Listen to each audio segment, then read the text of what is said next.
Hi, Eric. Hey, hello everybody. Welcome to Prop Live, your weekly prop and costume making Q&A session. I'm Bill, and that's Jackie of Jackie Craft Cosplay over there. Hey, how you doing? Besides apparently overheating over where you are. It is very hot here. I'm on the Outer Banks, North Carolina, so like it's hot and humid, but at least we have just like crazy breezes off the ocean. That helps, good. But That's it doesn't good. help my Dragonskin that I've been working with. It's the medium time. I take it outside and it's done in 5 minutes. Ooh. Like it's outrageously fast. It's driving me crazy because it's baking in the sun. Wow.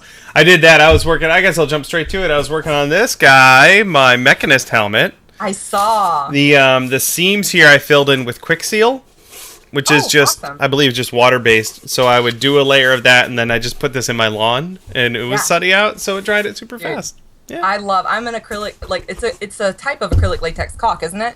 I think so. I think that's what it is. Yeah. I live by it, dude. I'm obsessed with it. I fill every scene with it. I even water brush it, like to seal, because it fills so well. Yeah, so, yeah. I love that stuff, man. This guy will get covered in just normal latex, just many, many layers to smooth it all out. But I was working on that. You're gonna use latex. Yeah, like rubber latex. Yeah, latex is my favorite. How do you paint it? The latex? Yeah. I take the latex I get is really thick, so I thin it with distilled water. And then I brush it on a couple of layers just to get in all the nooks and crannies, and then I spray it with my critter gun. Oh, okay. Critter guns, which apparently are like quadrupled in value nowadays. They're running out, so they're so if anyone wants to buy a $300 critter gun, let me know. Oh my gosh, dude, I need one too. I have like a junky, like high pressure kind of spray gun I got from Harbor Freight, but it's it's not great. So that's what's going on there. Let me for the fine folks at home who may be I recognize so many people. Hi everybody. Yay. Hi Tony. Yay. Jackie Craft Cosplay over there. Everyone should go over to her Facebook page and like it, because it's awesome. Because you've been super prolific. You've been building so many cool things. I'm just gonna go to. Oh my gosh, so many things. I'm just opening the photos. You got this mermaid thing going on. Oh, those aren't pinned in place. I got a mermaid bra. Yeah, you do. It looks like Hellraiser, a mermaid Hellraiser. It's got all these pins, and I stab myself. Dude, this is my first attempt at Dragonskin. I'm addicted. So it's all latex. Yeah, it's all silicone. Oh, silicone. Yeah. And it's it's freaking crazy. I love this stuff, man. I want to make a full set out of it, a full set of everything out of it, but I know it would weigh like 50 pounds, and I'd be just dripping like slick underneath. Yeah. With sweat. I heard maybe not. What was it? The vinyl suits. What did they make those Evangelion suits out of? Aren't those they're latex, aren't they? Latex, yeah. Yeah. I heard that I'm monkeying with my audio. Everyone in the chat is. Oh, they're yelling. Am I loud? No, I'm loud. Okay. Oh. I'm just tweaking my audio right now, you guys. Those bodysuits, apparently getting in and out of them is an issue, and then getting out of them, kind of gross. Yeah, I hear that like everybody powders themselves with like baby powder, like full on or Gold Bond before just to get in it. But my body won't be sliding in one of those anytime soon, so I'm not. I'll just hear about it, and never deal with it. Yeah, me too. Dude, no thank you. What else? So you got that? You did a Warcraft thing? Yeah, I did my King variant. That was really exciting. And then my dredge, I finished that for PAX East. And PAX East was crazy. It kind of blew my mind. I was shocked. It was, of all the conventions I've been to in the last year and a half, it was so shockingly packed and full. It felt bigger than Dragon Con in the way that the grandeur and like the pomp and circumstance, just because I'm obsessed with all the games. I love just all they all are so showy. Everybody brings their A game. Oh, yeah. I had a great time. So but wearing a costume at PAX East, terrible idea. No, I don't know. Like, I hung out at the booth, and even the booth area where I was working at the Versus Evil booth, it was still like crowded. Oh, it was wild. That's bonkers. Because was that your first time at PAX East? Yes, it was. Have you been to PAX Prime? No, I haven't. All right, so PAX Prime is even more crowded because the convention center in Boston is amazing in comparison. Oh, it is, yeah. So I just imagine they just crammed a ton of people into it to have felt that overburdened. I couldn't believe it, man. Yeah. It was and all the lines to even play the games were just like wrapped around the booth a couple times, and and Twitch had like a hangout place for the partners or whatever, and that was like busting out, exploded. Wow. And it was nuts, man. It was super nuts. That's so cool. Yeah, we haven't been back there in a while. It's a long trip for us, so we haven't been out there in a while. Yeah, it is long. I'll have to go back. Pretty. Maybe next year. Well, I want to come to one on your side of the country. Sure. So. I'm going to be in California lots later on this year, so I'm excited about that, but that's cool. I must go up. Yeah. Well, we'll make it down. We'll be down for BlizzCon. Yes, I'm going to BlizzCon for the first time. I'm so excited. Awesome. Well, then we will hang out then. That will be actually the first time we'll meet. We'll run and high five in the middle right in front of the convention center. That'll be fantastic. Oh my gosh, that will be. We'll do a jumping high five. And jumping high five. My workshop. We'll film it. We'll freeze frame it. So good. So good.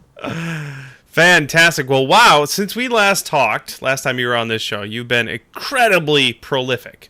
I gotta say, you've been building all kinds of stuff, and it's incredibly inspiring to see all that stuff, too. What do you have coming up? What are you working on next, besides the mermaids? Well, the Farah Thunderbird skin from Overwatch, I'm doing that, and I'm trying to, every costume I try to expand my horizons a little bit. So this company actually, came up to me at Wizard World Philadelphia, oddly enough, and offered me and the other girls at the booth some samples to try. And I have colored samples as well. And they're aiming, now selling it at Home Depot, to target hobbyists with their own version of PVC foam board. Right. So I thought I would try this for my Farah. The downside is I can't do anything with PVC inside. Nothing. You just can't. I don't want to kill my dogs. I don't want to drown myself with hydrochloric acid gas. So it's like, I'm excited to try it, but it's so hot outside. Like, I'm melting as this is melting. So I don't know. I want to try new materials. That's my continuing ongoing goal, is just to keep trying new stuff. So that's good. Yeah. That keeps me going. For me, it's learning new techniques right now. I've got I'm toying with it right now. I 3D printed a screw and a socket. So freaking cool. So for this guy, I'll show you guys what I've been working on. On the stream on Tuesday, I did the template for this, but here's my Mechanist helmet. I love that. To hold his little ear antenna, he's got these wacky ear antenna things that come out.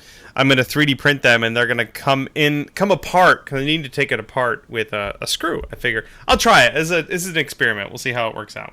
I love the experiments, though. That's the most fun. I mean, my experiment is I was showing Bill earlier, I have 2 Saturn windshield wiper motors, and I totally am like super stoked to try to get my wing.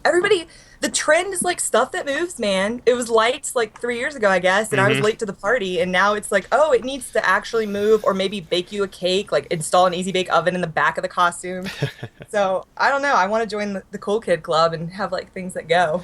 Yeah, I'm right there with you. This costume won't have any moving parts, but we'll see about maybe for DragonCon I'll do something. That's awesome. I don't know what I'm going to make yet. I'm still figuring that out. For this guy, something I thought was really fun is, I 3D printed the eye pucks. Like, these were just going to go on there, and they worked out pretty good, but then I thought, well, what if I just wrapped this in tape, made a template, and did them in foam? So the 3D print was actually a really great way to come up with a foam template. I'm so envious of your 3D modeling skills. Yeah. Like, as far as templating, I had the beak thing for Farah. Like, I can't think in that kind of, like, those of you guys that have done like Mass Effect and that kind of armor, I don't think I'm good at that. I've been doing this kind of puzzle piece Farah, and I'm so bad. I have recut, and oh man, I was sitting there thinking, like, should I just invest a whole day of trying to figure out how to make a template with 3D modeling? But it's one of many ways to. On the live stream last Tuesday, I did the template for the main part of this really cheaply with very cheap tools. So there's many different ways to do it. If folks watching at home haven't checked it out, well, we'll link it in the description of this episode. But I cut the video down to about 12 minutes, showing how I made a really cheap template for a helmet. So it's worth checking out. A couple more things on our side of stuff. We have a sale on our website. Yeah, you do. We do.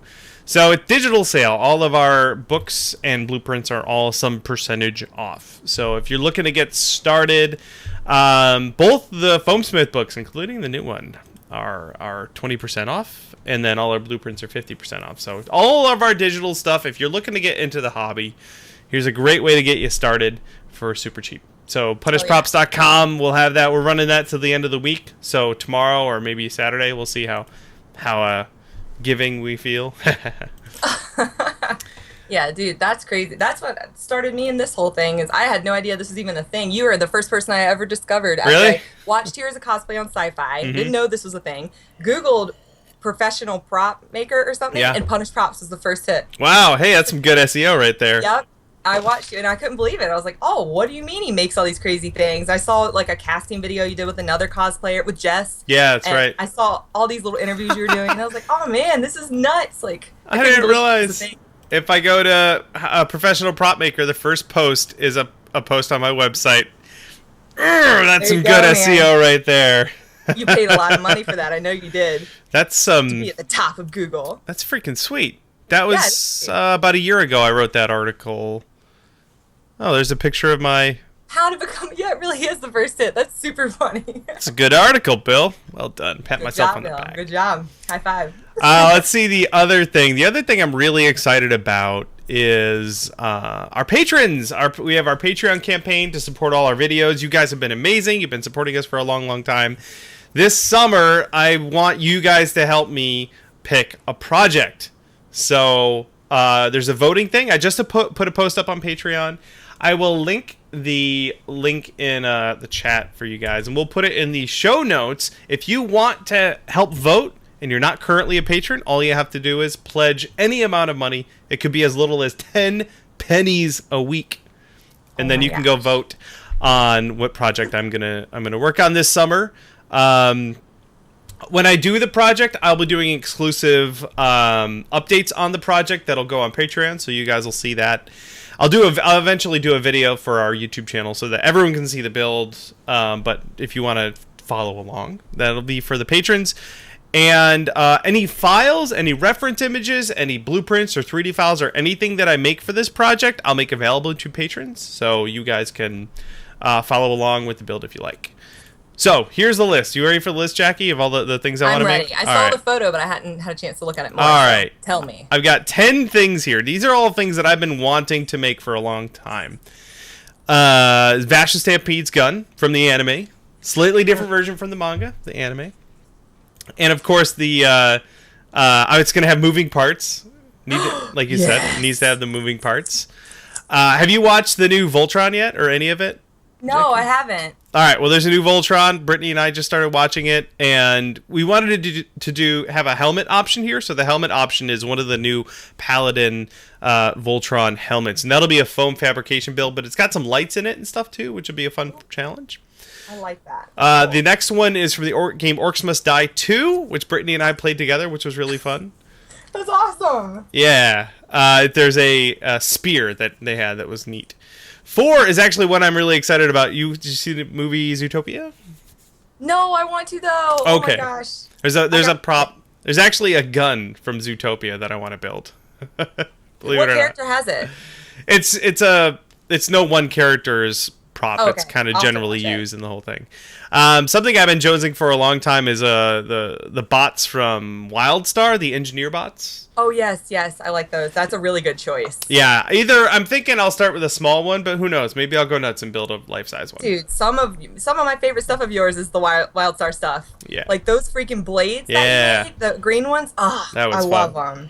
Oh my gosh. All right. So fun stuff. Number 6 is the Hand of Ragnaros.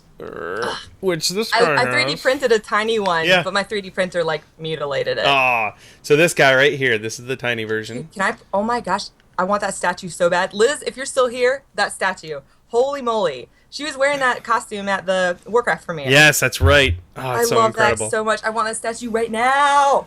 So that's the Hand of Rag. That's one of the options right there. Let's see here. Clank from Ratchet and Clank, a little robot again. There's a couple of small scale robots on here because I'm kind of infatuated right now.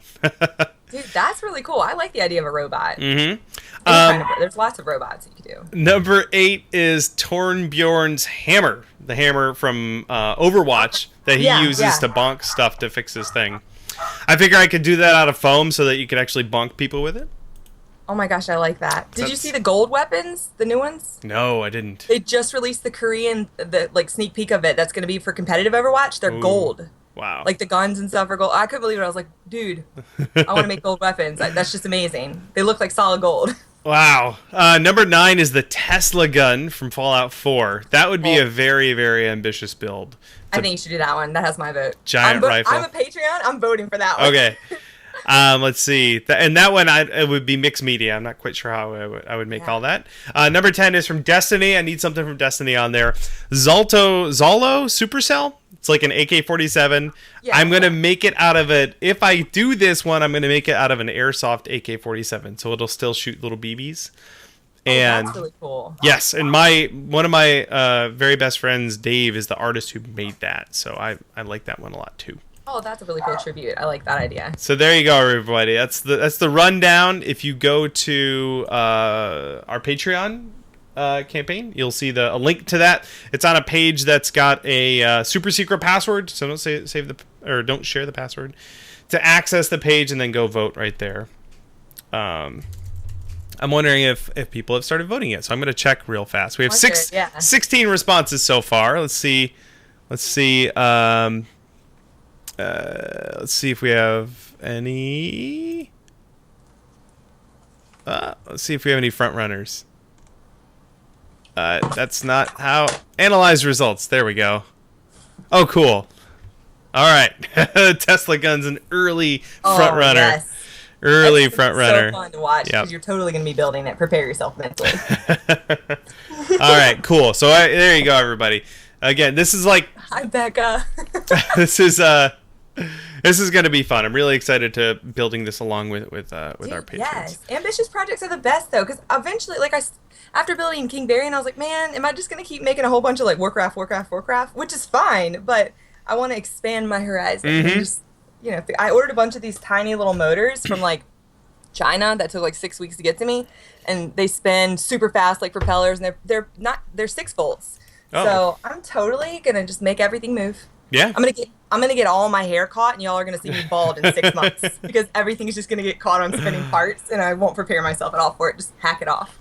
Awesome. The last thing, couple last things. I already talked about my helmet that I'm working on, my Mechanist costume. That'll be done for San Diego Comic-Con. Twitch Creative is having a cosplay contest just announced today. Just freaking sweet. Basically, if you're going to be making a costume anyway in the next couple of months, you might as well stream it. You might as well get entered because you might win thousands of dollars. Yeah. And don't even worry about getting there, because if you get selected, they give you $1,500 in travel. Which is not a common thing. It was really cool that they're doing that. Yeah. That's I think a bunch of the finalists. I think it's was it 30 or something? I can't remember how many finalists. 20 or 30 finalists will be flown out essentially. Yeah. It's for US and Canada only. Unfortunately, it's not super international. But if you are in the US and Canada and you're making a costume, you might as well jump in there. The other main thing is you have to stream at least 15 hours, which if you're making a costume, 15 hours is nothing. Nothing. That's 2 days of work. Yeah, that's easy. So check that out. It'll be done by August 22nd, I think. But that's fine. Just stream 3 days in a row and you're done. Yeah, I know. No problem. Blog.twitch.tv. It'll be, if you go over there, you can get all the details. So there you go. All right. I think we've covered everything. Yeah. So much to talk about this week. So much to talk about. Let's jump into the questions. Are you ready? I am so ready. It's I could crazy. tell. I could tell. All right, I'm Nick. Ready. One of our regulars, Nick from Modulus Props, says, do you have any good techniques for fake embroidery? I've seen people use fabric paint or applique. I can handle light sewing, but actual hand embroidery would take a million years. What would you do? I haven't done much. Dude, my Ganondorf cloak was. Yeah? I just finished that, and it was an entire sheet of embroidery. Ooh. And I started sewing it, and then I was like, "This is not going to work for me. I can't live like this. This is cruel." It took me so long, and I used the freaking glue, the Gem-Tac stuff. Gem-Tac? Yeah, and I saw a bunch of like rave bras, that style. They were all done up, and I thought, all right, I'll test it out, and it stuck really well. I'm super hard on stuff, and E6000 makes a really great adhesive as well for it. So what did you glue down to it? Oh, I glued like all the gems, and I even have appliques that I glue onto it. Like I buy appliques off like AliExpress or something really cheap. Yeah. And it's the same thing. That E6000 will stick like anything down, or the Gem-Tac, and dries clear. So cool. Gem-Tac is permanent adhesive. I just grabbed it. We'll put a link to that in the old show notes there. Yeah, I've never done any sort of like embroidery or even fake embroidery. You should embroider something. I have seen people do things like drawing the pattern in puffy paint, so it's got some dimension to it, and then even stitching over that, so that your embroidery is like nice and dimensional. But I've never actually done it myself. The free motion thing on my sewing machine, it has a free motion quilting foot. So instead of doing like the embroidery stitch, in order to make this really cool design, I just used gold thread and went like use a zigzag stitch that was really close together. Oh, it took me a long time, but it would have taken me longer by hand. Yeah. Excellent. Or you can go all fev and just do it all by hand, Oh, that sounds great. Like we all have plenty of time for that. Yeah, I know. It looks incredible though. So it really depends on like the materials and tools you have and how much time and patience. Yes. There you go, Nick. All right, let's move on. We've got one from Daniel. I'm trying to improve my painting skills, and I've tried some of the techniques in Kamui's cosplay painting book, and she has a new one, an advanced one, advanced painting skills. What tricks can you suggest for painting a painting noob to get decent results? The blue gradients and shadows on Jackie's Dredge and King Varian costumes are amazing. How much difference does skill versus brush type versus paint quality make? Well, why don't you tell us how you did the gradients on those costumes? Well, I fully recommend, first off, buying yourself a $60 Harbor Freight airbrush kit. It's not great. I'm not saying it's great. I'm not endorsing it. But it got me started. And then I invested in a better setup. My Iwata is awesome, but I think that for $60, it's a great investment. You can water down regular paint, but Bill will probably agree with me on this. Cheap paint it's gonna be harder to get really good results with super cheap paint. Yeah. So I love good paint. What I tend to go with, well, it depends. Like for armor and stuff that I want to be flexible. Like this guy is going to be the helmet's doesn't need to be too flexible, but different parts of it. I'll use acrylic leather, acrylic paints and stuff. But I will usually stick with like modeling paints, like Tamiya model paints. Oh, I have some of those, yeah. Yeah, and those can be thinned and run through an airbrush really nicely. Anytime you're talking about gradients, I would say the easiest way to get a good gradient is with an airbrush. Yeah. But like Daniel talks about in Kamui's painting book, she gets pretty good gradients just with a brush. Yeah, and my King Varian, the gauntlets are all brushed on gradient, like each little individual scale, and the chest piece of the dredge is hand brushed because I couldn't spray at that time. So yeah, I think it's attainable. I love a heavy body paint because it takes longer to dry, and I can like work it, manipulate it to that perfect blend. So the Liquitex heavy body acrylics are really good for that. I live for them, man. I can't get in the golden too. I love them so much, man. I'll say with some paints, and you'll figure out which paints you like if you do some experimenting. Some acrylic paints, when you brush it on, like if you're going to do some weathering, you'll brush it on and leave it for a moment, and when you wipe it away, it'll kind of have like a crusty edge where it started to dry a little bit. So that's not ideal. So some of the paints you like you're saying, if they take a little bit longer, you have a little more time to manipulate them. You can get some really great results. There you go, Daniel. Definitely recommend getting an airbrush though. A cheap, like you said, a cheap one. Go for it. Play with it. Learn. Have You'll fun. probably kill it, but it'll be fine. Hey, my really cheap airbrush. That thing looks like it's been through the war, but it still works. You're right, actually. The airbrush is still alive. I killed the compressor. Oh, yeah. Oh, no, I killed my compressor. Yeah. I burned that thing up. It was like lightning level, like lava hot every time I try to turn it on now, so I'm done with that. Yeah. No, I killed my compressor, too. All right. D Creations. What do you use to find good textures for undersuits? I'm currently looking for a Mass Effect one. Well, I can tell you how I did mine. Yeah, I think you're probably more inclined to give good advice on that. Sure. So my Mass Effect undersuit, which is really gross. Stolen? Was that the one that was stolen? No, that was my Destiny one. Oh, okay. But the Mass Effect one is just black, I believe women's like yoga pants, and just a black cotton like workout exercise shirt, and both of them are obviously the yoga pants, very form fitting. The top was pretty form fitting, but they're just black. And then I made a stencil.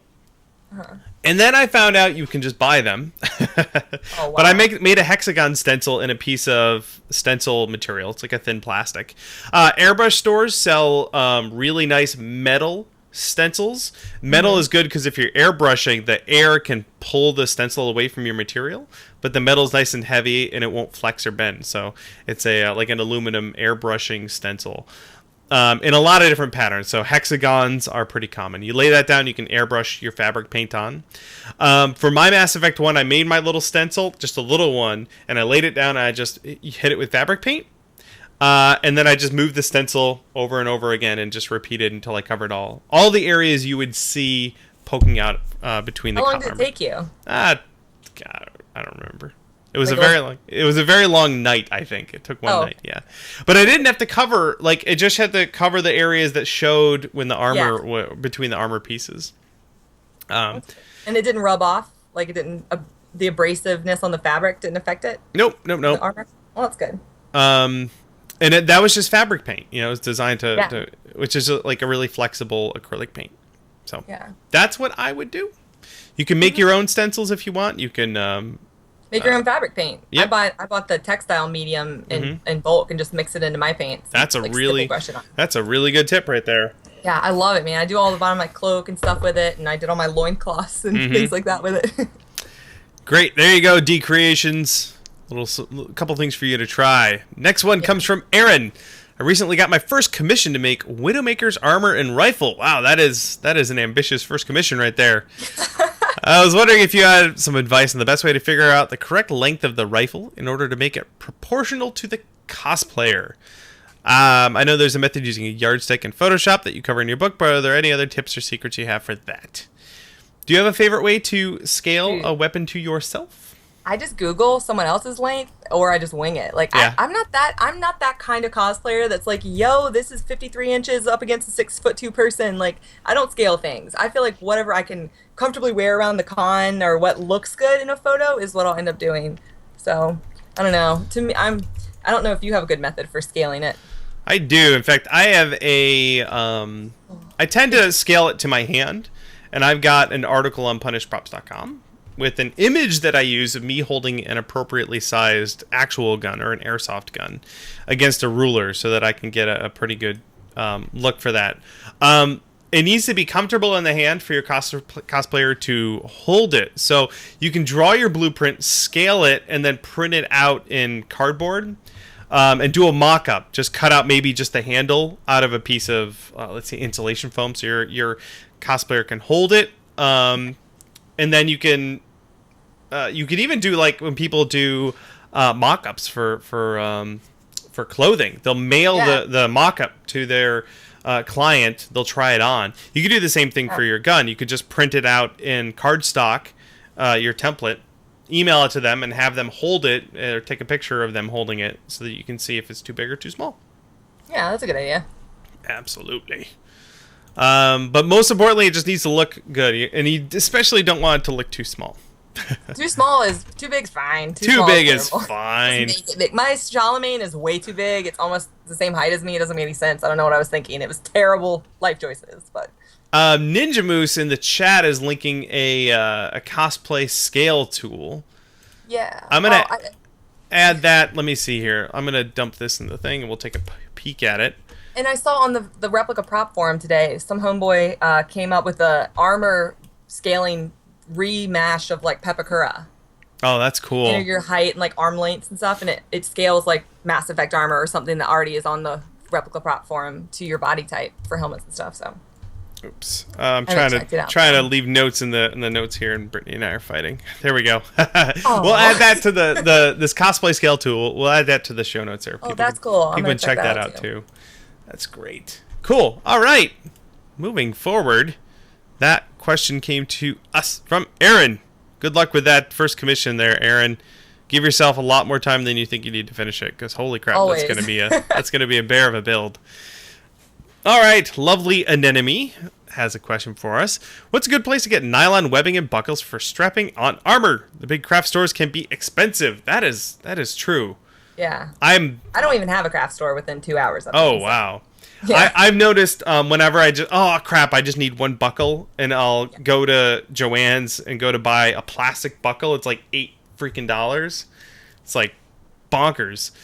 But sometimes that's outrageous. Sometimes $8 I is like need $50 on Amazon. I know.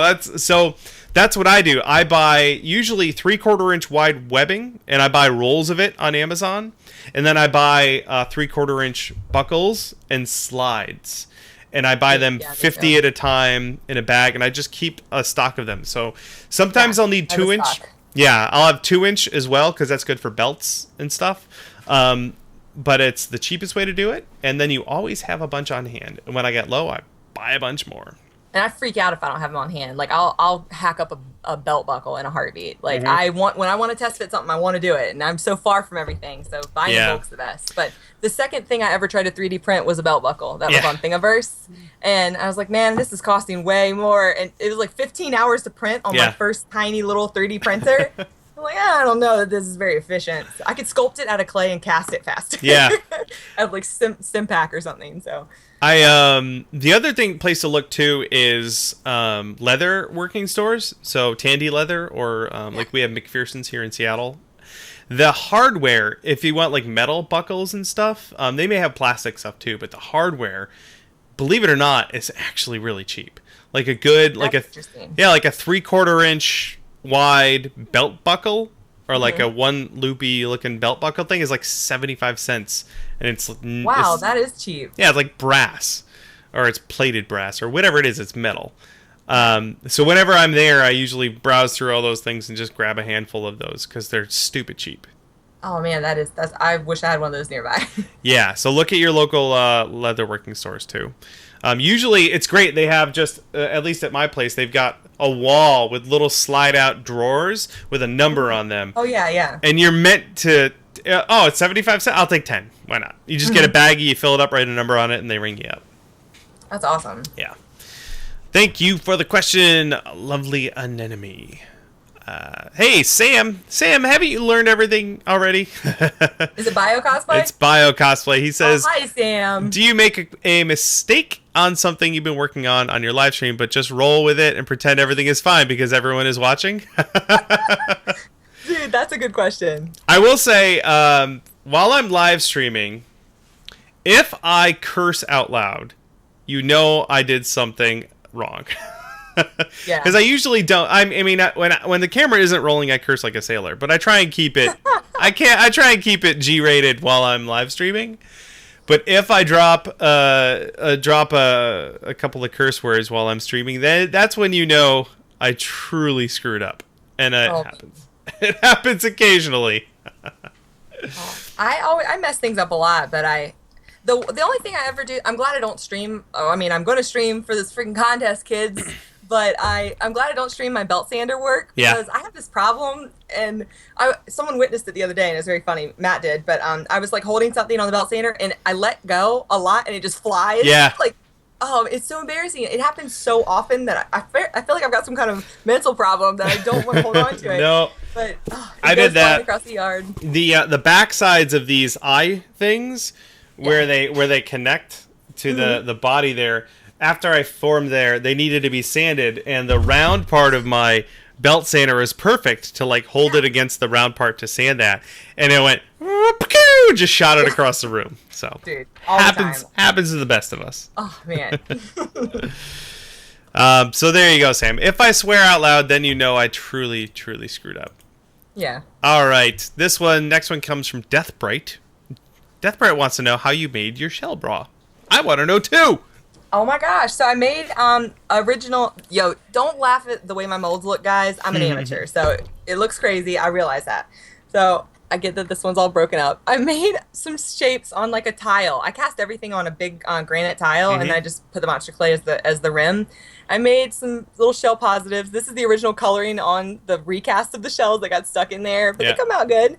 And then I just put some dragon skin in there, and this is like the most durable stuff ever. I can just beat it up. It's crazy. And I made some little shells, and I peel them out. I cut them down, and I hand brushed each one of them with Pearl X Jacquard pigments, which Henchman Props loved my coppery one so much that he was like, "What is that pigment powder?" I love Smooth On, ain't hating, but that Jacquard pigment, all their metallics are legendary. I've never used anything like this. It's insane. So is that a silicone pigment, or do you mix the powder in with silicone? It's these things, the Pearl X from Jacquard, that you can actually mix them into their varnish. You can brush them on. You can mix them into paints. And I brush them on, and then I actually mix it with the dragon skin at first, one part, and then mix it together.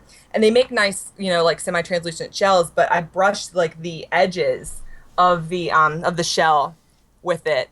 Like I shaded it all on the inside, and then I poured glitter, and then I put like a thin top coat on it on each one.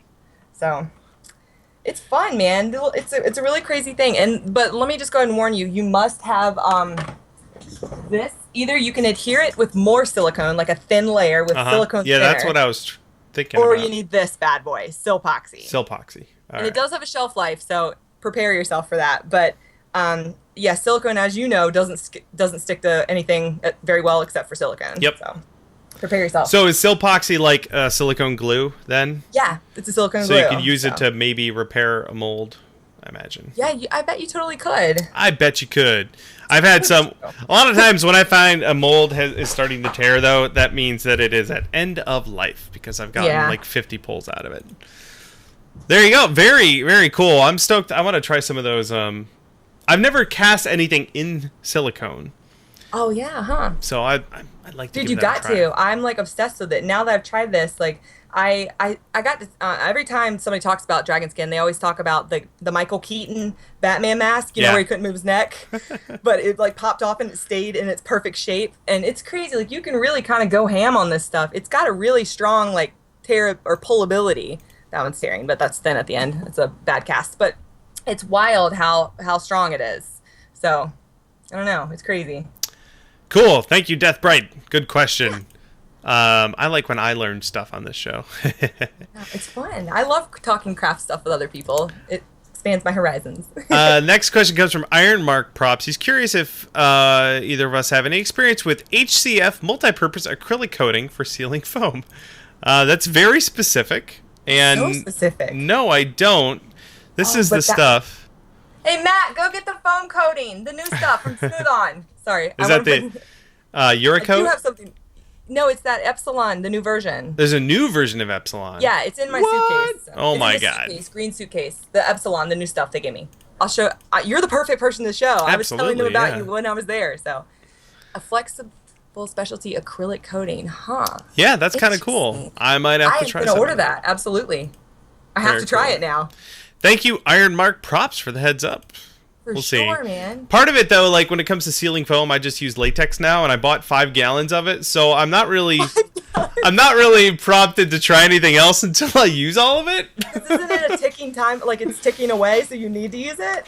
Yeah, it's got a pretty good shelf life. It'll be all right. It does. Okay. This is the stuff. Epsilon Pro. Oh, they didn't change the name very much. So this is supposed to be more flexible than Epsilon and XTC 3D, which you know I love because it's durable and semi-flexible. So this is supposed to be more flexible. So I'm going to try it. I'm excited, but I know that, I don't know, like everything cracks for me. Everything. Yeah. That's why I do the latex. Yeah. Well, I don't know. I'm nervous about the latex. I hope it'll paint the same. Like, I don't know. It's got to paint the same. I'm obsessed with painting. Yeah. Actually, for that, Frank Ippolito did a video on painting a latex mask using rubber cement paints. That's worth checking out. I'm gonna try some of those. I'm gonna try some of those techniques on this guy here. Okay. Oh, well, I'll watch you do it then. Yeah. Cool. Let's move on. Phoenix Revival, another one of our regulars. Britt in the chat, Britt just posted, watches Core Geek run out of the house to buy Epsilon Pro. I'll throw it to you, Eric. Catch. Across the country. Let's see. Phoenix Revival says, do you have a project that haunts you? Like a multiple-year Moby Dick sort of project that haunts you? Sure. I've had commissions for the last couple of years that have just taken me forever to get out the door. They're just... What? Just taking me there. I have one commission left, and I haven't started yet. I did a test on the CNC router that went poorly, so I may just make that manually by hand. But no, I had a lot of commissions from a couple of years ago that just took a long time to fulfill. Mostly our Kickstarter. I wasn't prepared for the amount of work fulfilling that was going to be. And there's still there's some naggy things about that project that haven't been finished, but mostly it was like biting off way more than I could chew. That was and it just took forever to fulfill, and that's why it was haunting me. One of those things, you wake up in a cold sweat. I have 100 more to make. Oh man, I feel you on that. Finishing something like that, and especially when you lose the creative energy to work on it, but you have a deadline to meet, that's terrible. Yeah. For me, it's knowing that people are counting on me to get a thing finished. Many people are counting on me to finish a thing. That's the thing that haunts me the most. That fuels me though. Like I'm really good under pressure. If it's other people that are watching or counting on me, I feel like I gain extra arms. Yeah. But the thing that haunted me the most was I created like a dragon bodysuit literally a year ago. It's still sitting on the shelf. It's got tons of scales, like 72 hours worth of work on it. And I didn't want to finish it until I had articulating wings, like motorized articulating. So I researched more than anything on that particular thing. And I'm happy that I finally have a solution, but it took me a year of just my brain thinking of what I would, what I felt like I could accomplish, what my skill level cap was on it. So yeah, I've always been I've had problems finding the energy to finish something, mostly because, like you said, if there's a deadline, I'll get it done. If I start a project, part of it is I have lots of projects that I would redo now knowing what I know. I feel like... But when I was doing those projects, I guess maybe I was just ignorant, or maybe I was naive, and I was like, oh, this is the best thing ever. It's totally done now. I just didn't know that I could have done it better, so I finished it and got it out the door. Oh, man, but you just seem so, like, you're everything that you do is very clean, so that's hard. I can't even think of a project of yours that I would have been like, ooh, Bill should have done that better. That's because I've scrubbed the internet of those, and you'll never see them. I knew it. That's why you're number one on my search. In the power of the internet. That's right. Right, that one came from Phoenix Revival. The next one comes from The Beeve, which is a great name. The first time foam builder, and I'm building Mjolnir from Thor, from EVA Foam. That's a good foam build right there.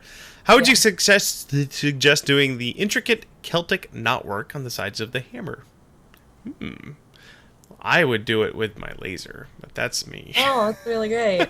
That's super great. I would here's what I would do. I would zoom in on it in MS Paint, and I would snip it, and then I would run it through my printer all pixelated, and then I would just kind of cut it out and guess. Like, that's what I do all the time. I wish I could just laser it. So I did the M here on the Mechanist forehead. Oh yeah? How'd you make that, Bill? Thin EVA foam. Now, I did cut it out with my laser, all right? Laser. But just say that out loud. You used a laser, Bill. But I could have done it with a knife. I could have.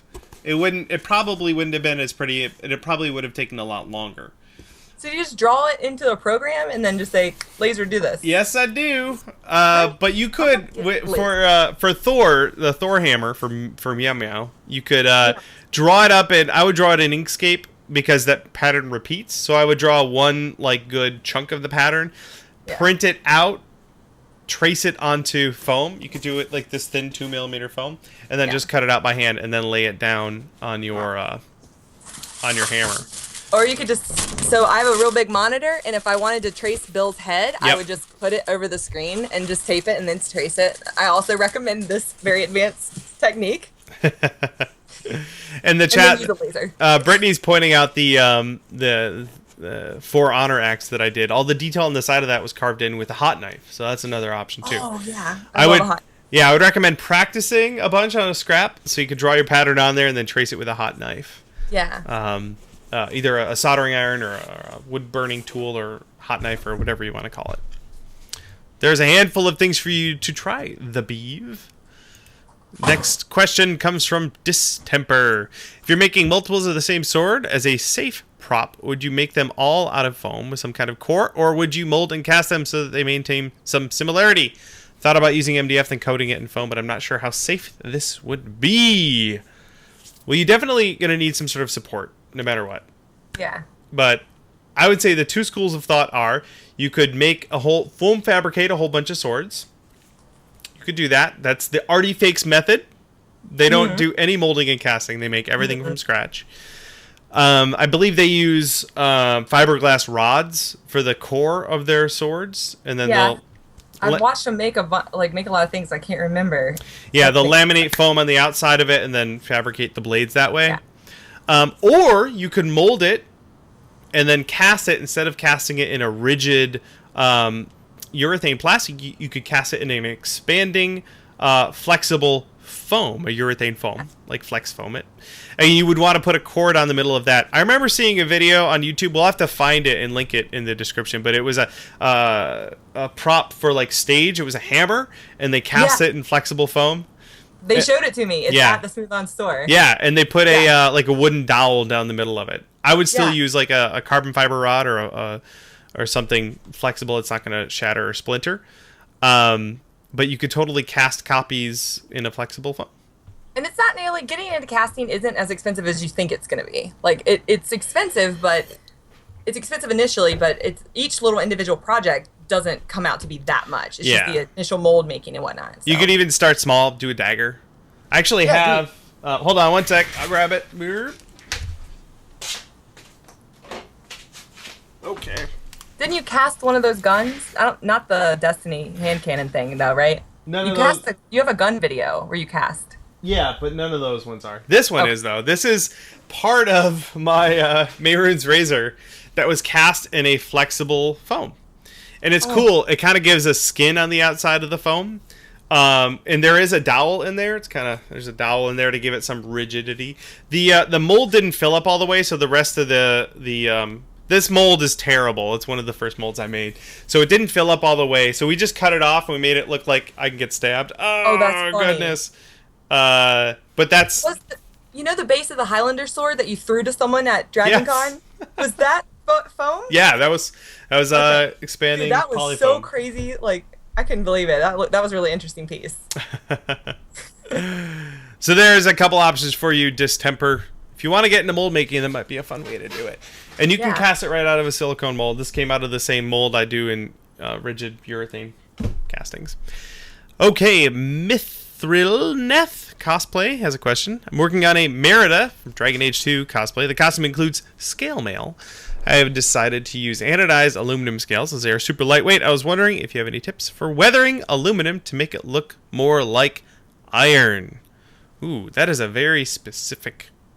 Yeah, I have a ton of those scales right there, already made in hip scale I see mail that. I've made. Yeah. Yeah, I love that stuff. I have like huge bins of a variety of colors, but I've thought of that myself actually, and I know that you probably have friends that do that kind of stuff, like actual metal weathering, don't you? I'm trying to think. I mean, my friends are like in the SCA, and they would just use real steel, and then they would just leave it out in the rain, and it would rust.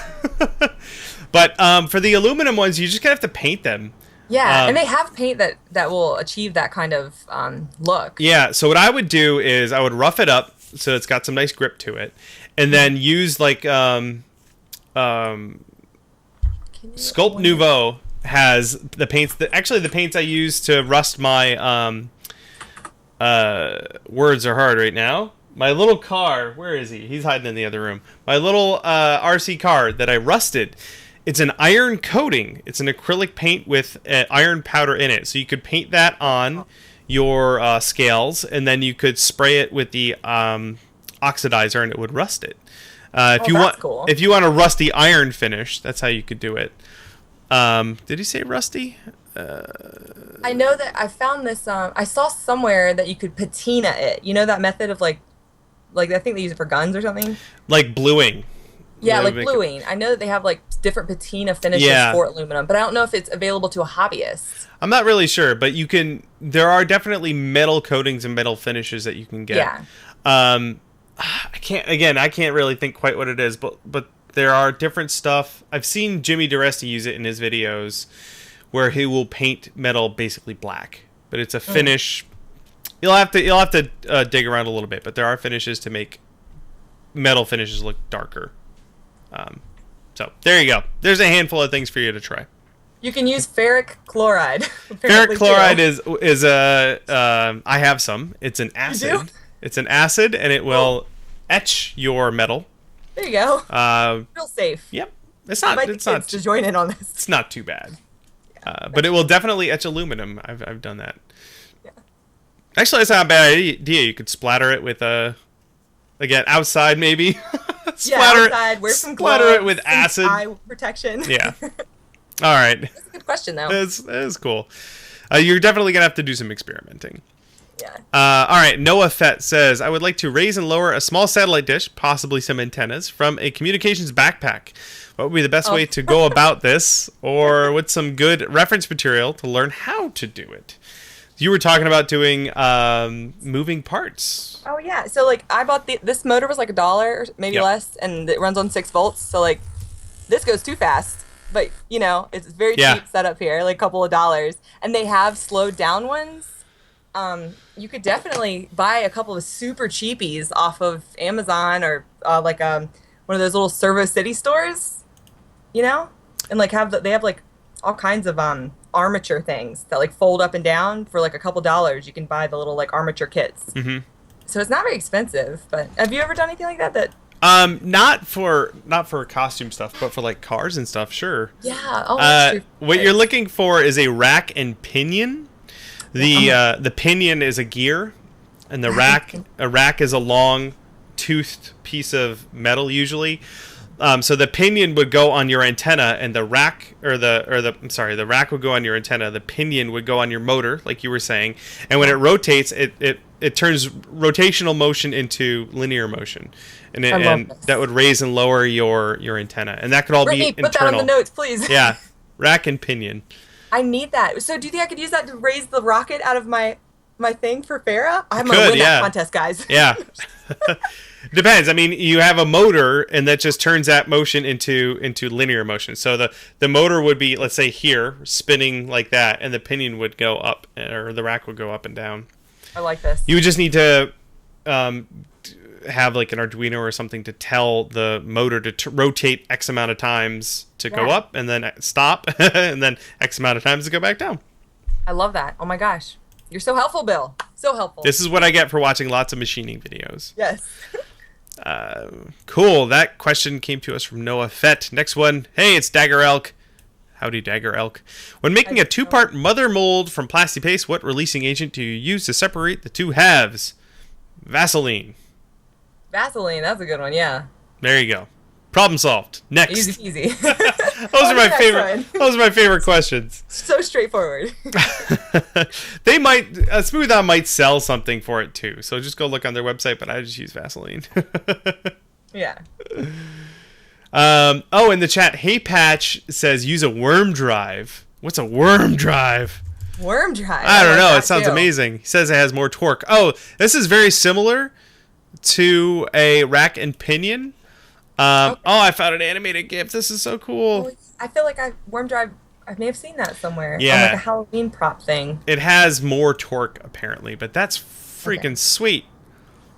That's really good. I don't know if a prop antenna needs more torque, but that's awesome. Thank you, Hey Patch, for the update. Yes, that's awesome. Thank you. Yeah. That's so cool. Torque. I'm sorry, I'm just staring at this. I'm staring at this animated GIF. All right. Worm drive. And it's got a cool name. I'm stalling. I lost my notes. All right, next question. This one's for you, Jackie, from Kagar. Yay. Kagar Props, another one of our prop darts here. How do you do King Valerian's scars? Have you ever tried rigid collodium? Yo, I definitely use rigid collodion. Shout out to my friend Liz Brickley. Yeah. Well, I went to KatsuCon and Liz had the rigid collodion stuff and I tried it for the first time. It smells like wart remover. If you ever had like a wart as a kid. Delicious. And it smells so freaking bad. I couldn't believe it. Like, it might burn your eyes a little bit if you're pretty new to it, but it works well. And Liz even has a tutorial video on she's going to be so mad at me because it's so old. For her, is it her thief cosplay or her Siri cosplay? She made a scar video using rigid collodion. And she may have used something else, too, because it's a reusable scar. But I just use that and then eyeliners and lip liners to color it. Trying to find that video. But Smooth On actually gave me a kit, this kit thing. Oh. They gave me this little kit thing, which if you're interested in making a lot of scars, it's like, I think it's $30, and you get like a whole bunch of stuff. You get enough to make a ton of things, like pigments, and actually if you want to play around with silicone, this is the same kind of stuff. It's just skin safe Dragonskin. So. Oh yeah. Comes with a freaking DVD too. If you're super noob and you have no idea, you can watch this DVD. I like that. I like that it's everything you need, including the learning material. Yeah, I needed that because I'm super noob with the scars, and I want to do some gills for a costume. Oh, sweet. I couldn't find the video. Wait, Thief Scar cosplay makeup tutorial. There it is. Oh, that's so funny. I'm gonna mute that for a moment there. Let's share the URL. There you go, chat. Everyone go check it out. There it is. Boop. So there's a good scar tutorial. It is, yeah. And yes, the rigid collodion is a good choice. Awesome. I haven't done very much of that. I certainly haven't done much in the way of makeup. The only wig I've ever done, I spray painted. So that's an area where I can definitely I have some learning to do. That's awesome that you spray painted the wig. Oh, Brittany already got the link. Britt, you're so good. She's on it, man. She's so fast. I'm going to leave that video open and watch it afterwards. Oh, that's so funny. All right, we got time for one or two more questions, which is good because we have one or two left. MXYYXY is the name of the next person who is asking a question. How do you decide where to separate your guns for mold making? I noticed your Ray Blaster, you separated it into several pieces. What are the benefits? Planning on making a pile of Reaper shotguns from Overwatch. Ooh, a pile. A pile. Well, you need to because he throws them away and you need more of them. It depends. I know I have a casting of one of Jordan's Reaper guns and he does it almost all in one piece. Yeah. For Ray's Blaster, it made sense to separate it because some of there's different shapes. So, for example, the barrel I could do in a one-part mold and I cut a seam into it. But for some of the other parts, I would rather do a two-part mold. So I separated it. A lot of that figuring out comes with practice. You can look at a prop and figure out where you might separate it. Here's a good example. I've got Mayroon's razor right here. And I made it all in one mold, and I should have done it in at least two molds. If I had done the handle separately, I could have put a sprue, a pouring spout in the handle. Oh, yeah, smart. And then I could have flipped it around and done the blade and the hilt as one, or separated the hilt as a different piece. So depending on where for this mold, I ended up pouring it into the tip of the blade, which didn't work great. Didn't work out all that well. I'm glad you say that because I've definitely done I did a mold this weekend that was terribly wrong. So yeah, a lot of those times you'll do a mold, and each mold is very specific to the shape you're trying to accomplish. So it's hard to have like ground rules for like just do it like this if you're making this kind of thing. But you'll kind of get a feel for it once you do a handful of them. Yeah. Don't worry. Once you've made a couple hundred molds, you'll have it figured out. No problem. Yeah, no problem. A couple $1,000s later. A couple? Yeah. Brian has a question. What model filler do you use when sanding foam and painting? Not sure which 3M model is best. For this sort of foam, you can't really sand and fill it, but I used Kwik Seal on here. Which is, what did we say it was? A liquid? It's an acrylic latex. There you go. Yeah. And Gap is really interested in the fact that cosplayers are using these yes, things. They are. Yes, they are. Have you talked to them too?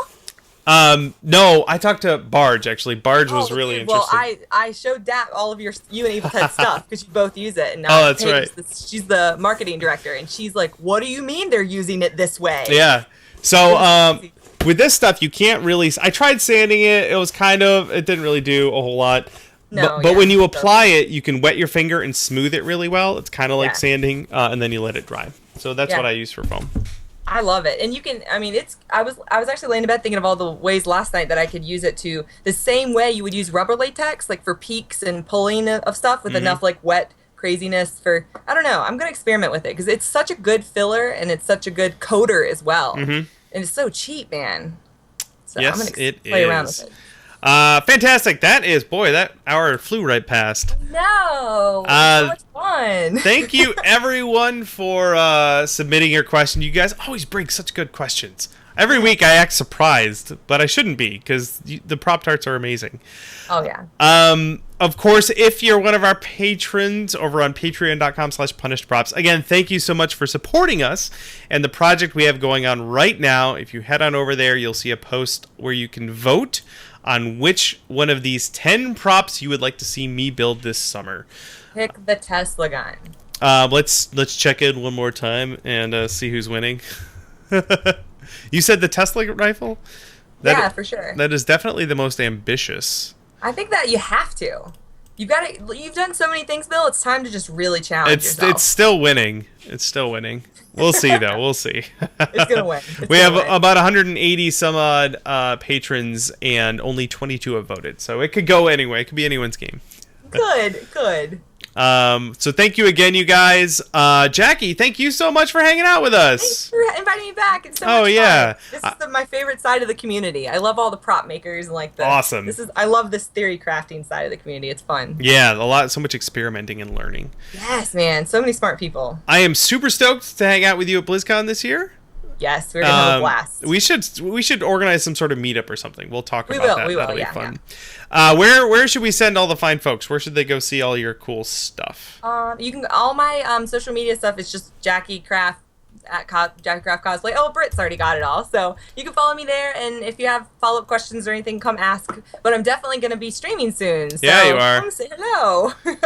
I'm gonna look up. Because there we go. I'm gonna open up your Instagram and show the fine folks. That's fantastic. How am I not following you? I'm gonna follow. Oh, I have to log in. We'll wait to do that before I share my password with you. And if you're going to BlizzCon, come say hi. Yes, definitely. All right, everybody. Thank you again so much for hanging out with us. Join us next week for Prop Live. We'll do it at the same time. And until then, go experiment, play with new materials, and have fun. Tell us how you do it. Bye. Bye. Boop. Boom.